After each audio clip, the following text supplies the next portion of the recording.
Hello, my name is Madeline. Today I'll be pitching you my Hamlet adaptation, an anime TV show. My story is about the Hamlet character being a victim of grief, and throughout the story, losing what makes him him. The main theme of my story is people who let grief and revenge consume them lose everything they are fighting for to protect. The setting of our story is around 1700-ish in a magical world called Lunaria. This is the entirety of Lunaria, home to any and all mythical creatures, gods and goddesses. It's a place where 12 kingdoms reside.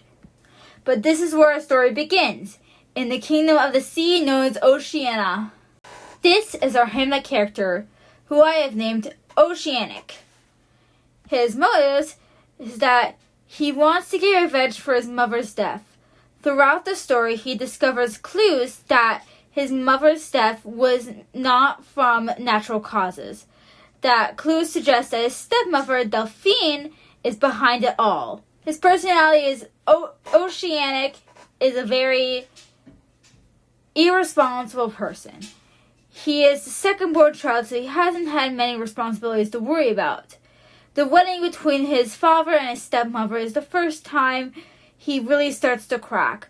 He spirals out of control and drags everyone close to him down with him. At the end of the story, all he sees is red, no longer himself. He basically goes mad and kills everyone at the end of the story, except for himself, and then he's all alone. This is the new queen, Delphine, who takes the role of Claudius in our story. Delphine takes... I just said that. Okay. Motives behind being queen. Delphine believes that her sister, Oceanic's mother, didn't deserve the perfect life she led. Therefore, in her mind, her sister had to die. Personality. She's a very cold and calculating person, especially towards Oceanic. She makes it very clear that she doesn't like him, but she tries to make it seem like she's just a stern parent. To everyone else, she looks like the perfect queen, trying to replace the old queen in their people's minds. She is... Okay, that's squeaky. Delphine does not necessarily like the king or any of the royal children in general. It's more like she wants to be queen because she thinks that she deserves the crown more than anyone else in the universe, especially the crown of Oceania. The dead thing, Corella, is taking the place of Hamlet the First. The King Caspian takes the place of Gertrude. New Queen Delphine takes the place of Claudius. And there are some new characters, such as Oceanic's older sister, Princess Tsunami. She's the firstborn and currently in the story away because of a war. Then there is Oceanic's little sister, Coral, the thirdborn, who in the story isn't really relevant. Nadia, Ophelia, Teleus, Polonius, and here's a picture of Coral and the rest of them.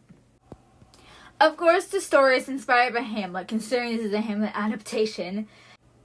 Of course, there are things that I'm going to be taking away and adding, but these are some of the things I decided to mainly keep.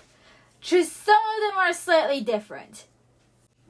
Scene 1 with the ghost, of which the guards are finding King Hamlet's dead ghost, I'll be using as more of a prologue than anything, something that happens off screen, because I want the story to start at the wedding. The wedding does not actually exist, technically. It is more of a meeting of the government of Denmark. But I think this is more interesting. This scene also technically introduces the war. The war and conflict of Norway and Denmark. And the whole kings killing kings and all that stuff. Which will happen But again, I would probably explain that in the prologue. For scene 3, I will keep it mostly the same. Basically, scene 3 will be the start of Ophi's grief. Because she misses her brother, because this is where he leaves to go to France in the story. I'll be keeping that part the same. And the part where she's not supposed to be with the Hamlet character. I'll be skipping scene 4 because I didn't find it interesting. Scene 5 is where he talks to the ghost. In the original story, Hamlet is unsure if his dad that looks like a ghost now is his actual dad or an evil spirit coming to haunt him. Or someone. Basically, when he starts talking to him, he was talking, the ghosts, and for the formatting of the episodes, each act and the scenes I have picked will act as guidelines for the episodes. With Act 1, Scene 1 acting as a prologue, as an outlier, and being like a precursor to an informational. Episode 1 will introduce the conflict of the war and how everyone is moving on from the death of the former queen, which comes directly from Scene 2, Act 1 of the play. Scene 3 is a scene with Ophelia talking to her dad and brother about how dangerous Hamlet is, and with her brother leaving off for Madrigria, which will take the place of France. And this will mark the point this will mark the beginning point of the Ophelia character in my story's grief because she misses her brother. In Act 1, Scene 5 of the story is when he talks to the ghost. And this will mark the end of the finale of Episode 1. The main difference between my story and the original story is that in the original story, the revenge comes in the way of death. In my story, the ghost does not want death. The ghost just wants to get rid of the queen. Episode 2 will start as like a daily insight to Oceanic's life. But towards the middle of the end, he gets confronted by his friends and why he's going mad. Episode 3 will start with Rosencrantz and Guildenstern's characters trying to tear up the Hamlet character, Oceanic, by making him see a play that has visited the castle. He has an outburst during the play because he thinks that Delphine is trying to kill Caspian. At the end of the episode, he gets sent to his room, and we hear Delphine and Caspian discuss to maybe send him away to war with his older sister, Tsunami. Episode 4 will start when Caspian is getting ready for bed, and when his favorite advisor and gossip buddy comes in and starts gossiping together. They hear Oceanic come down from the hallway. Fallacis quickly hides in a closet. Oceanic comes in the room and starts complaining about everything left, right, and center about the new Queen Delphine. How it was such a mistake to marry her. And how she's pure evil. And how he's trying to kill the entire royal family right before their very eyes. When Fallacis tries to make a run for it out of the room, Oceanic, thinking that it's Delphine, he takes his sword off the mantle and stabs him through the heart. Only realizing that it wasn't Delphine after the fact that he was dead on the floor. But he died very dramatically. He storms off, and the palace kind of goes into chaos, not knowing whether to pass divine judgment on him and take him to court, or whether just to leave it alone because he is the prince. The end of the episode is just Rosencrantz and Guildenstern asking where the body is so they can make him a proper burial. But he responds, is that he put him where Queen Delphine should be. That's the end of that. But an extra scene at the end reveals Ophelia's reaction / Nerita go absolutely crazy. And even more news that his older sister Tsunami died, the crown princess, meaning Oceanic is now the crown prince. But he doesn't know that yet. The end of the 6 episodes will be a 2-parter ending. The ending will mostly stay the same. There's the whole praying scene where Claudius is praying to the gods, but not really. He's confessing to his crimes. In my version of the story, Delphine is praying to the sovereigns. Now, what are the sovereigns, you're asking? Good question. The sovereigns are the creator of everything. There are 12 of them. Each one relates to the 12 kingdoms. Oceania has the sovereign of the sea. Obvious, I know. The sovereigns take the place of gods in their world. They are worshipped, they have temples, they have all that. Now the scene, I'll be shifting around. There's a new scene at the very end, right before the big fight. It's the coronation. With him thinking about killing her, but doesn't because he doesn't want to kill her. 1, because he's debating whether to honor his mother's wishes, and 2, she might go to heaven because she's repenting for her sins, but ultimately he doesn't kill her. Right as they're about to place the crown on Delphine's head for her to become the new queen, Oceanic challenges her to a duel, which he hopes that he can get rid of her, one way or another.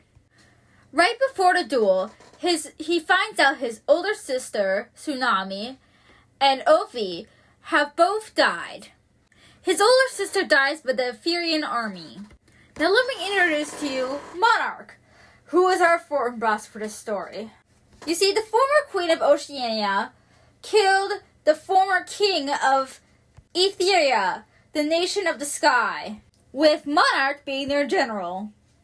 Oceanic doesn't really care.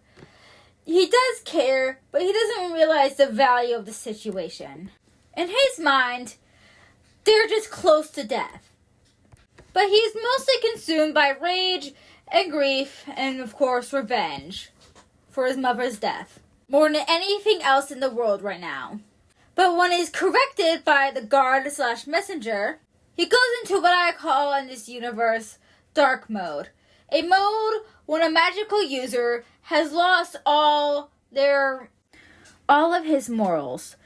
The morals of a person in this universe care a lot. It depends on how much magic you have. It means a lot. But with the last few people that he considers his friends, and most of the people he cares about, completely forgetting about Coral, but with this newfound power that he has, and him not being the best mentally, he blames everything on Delphine, considering her the cause of everything wrong in the universe.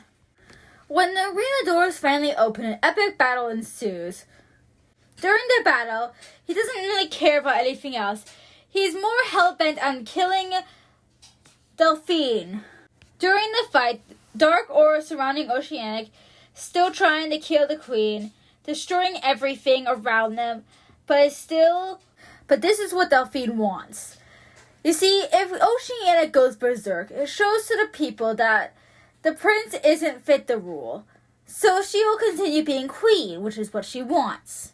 She also keeps on fighting to prove to people that she will do what it takes to defend things, but in actuality, she's only defending for herself to keep all her power. When everyone and thing is destroyed, she reveals that the reason she wanted. In the end, she starts making a very condescending speech about how she's behind everything and how Ocean goes right along, but he's too much of an idiot to actually make anyone believe him. And still, especially like his current state, no one will believe him. But right in the middle of her sentence and speech, she dies. Oceanic sacks back to his senses, realizing the entire city and kingdom he protected and loved so much, and everyone around him is now gone and destroyed. As you can tell, I'm closely sticking to the original story. Of course, changes happen. I think I'm using about 70% of the original story. And for how much of the original script I'm using about 10% of the original script. I enjoy the fact, and I think it would be a cool and interesting thing to have the royal/noble people, when talking to each other, in a fancy British slang. Who was this made for? This is made for teens and young adults to show that unchecked emotions can lead and end in disaster, and that you should always be talking to someone, or a parent or guardian.